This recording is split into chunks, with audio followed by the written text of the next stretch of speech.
Welcome to Hannity Combs. We get right to our top story tonight. Tensions continue to rise today in the Middle East. The Pentagon denied a report in the Jerusalem Post that Israeli warplanes have been practicing for a potential strike against Iran by using Iraqi-controlled airspace and landing at U.S. air bases. Now, this comes just days after Iran reportedly test-fired several missiles that they claim had the range to reach Israel.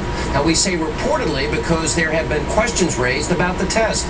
It was widely reported that photos from the test appeared to have been doctored. Now, instead of 4 missiles, it is believed that the photo was actually of 1 missile photographed from 4 different directions and then cropped together.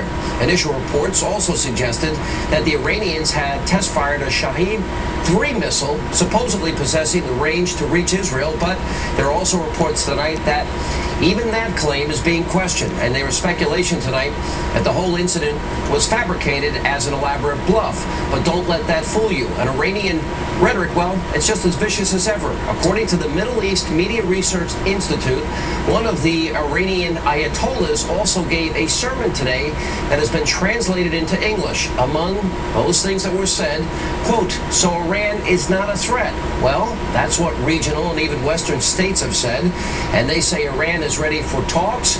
Don't raise hue and cry against Iran. Oh, the world's liars. Oh, the liar Israel. Oh, the liar White House. Now, if you wish to attack Iran, well, we'll give you a response that will make you regretful. Joining us tonight with more on this developing story, former ambassador to the United Nations, Fox News contributor John Bolton. Mr. Bolton, good to see you. Glad to be here. Your reaction? Well, I think what Iran is trying to do is use these harsh words and however many missiles they actually launch to try and brush back Israel and the United States from considering the use of military force against that nuclear program. But they're also engaged in a charm offensive, too, less visible but just as active, to try and get diplomacy going to provide further cover for them so they could say, no need for military force, we're in negotiation, remain calm. They've used this before very successfully. All right, Israel's defense minister has hinted at the readiness of Israel to strike Iran. Condi Rice says the U.S. will defend the Gulf. So obviously people are prepared. I have a very strong indication and belief that I don't think Israel's going to wait much longer in light of the rhetoric. Do you expect that this is going to be fairly forthcoming in terms of Israel's response?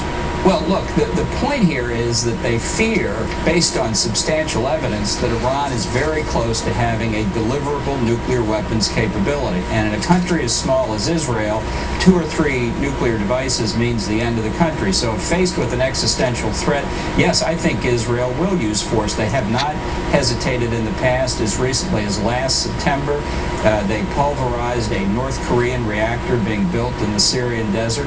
And if they believe that Iran is as far along as I think Iran is, I don't doubt that they're looking at the use of force very, very seriously. All right, well, let me bring a little politics into here, and I'm not asking for your political opinion, Ambassador, but more just to inform our audience and get your thoughts on Barack Obama, who once claimed that we're air raiding villages and killing civilians in Afghanistan, who said one time that it would be a profound mistake to use nuclear weapons under any circumstances, who talked about Iran being a tiny country and not a serious threat, and then he flipped and flopped and said it was a grave threat, and then he would meet without preconditions with Ahmadinejad on top of potentially invading Pakistan, an ally. When you hear all of this, what does it mean if Barack Obama becomes president for national security for the country in the Mideast? Well, I suppose the best you could say was that he's grown incoherent as the days have gone by. But I think, honestly, his initial statements really are the best reflection of what he actually believes. And I think that means that he thinks that Iran has a sense of grievances against the United States and Israel, and that much of Iran's conduct is justified. So I don't see a President Obama being very sympathetic to an Israeli use of force. Yeah, well, I just asked this.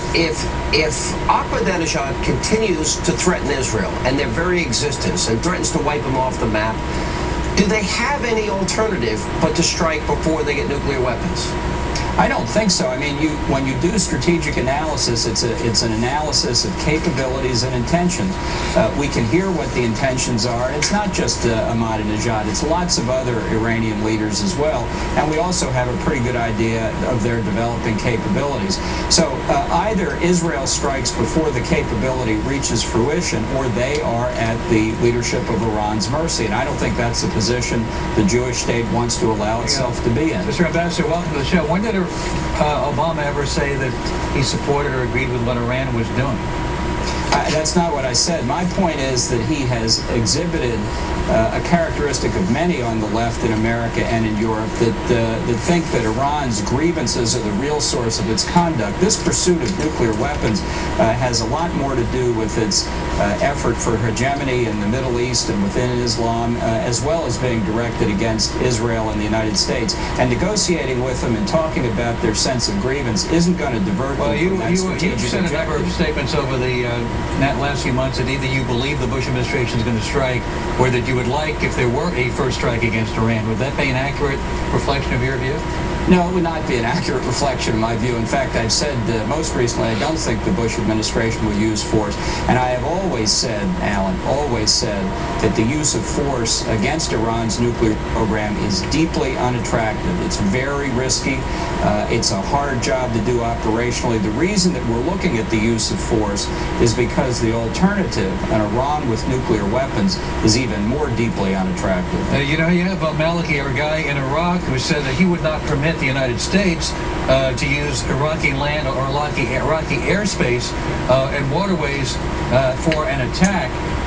And he says that diplomacy with Iran is probably the best way to go. He doesn't believe military force is a good idea at all. What does it tell you that Iraq, a country where we've lost American lives, that you cannot use our area as a staging place? Well, frankly, it sounds a lot like the policy of the Bush administration, which keeps saying, despite all the evidence, that it thinks diplomatic tools will work to stop the Iranian nuclear program. I don't believe that, and I don't think there's any chance.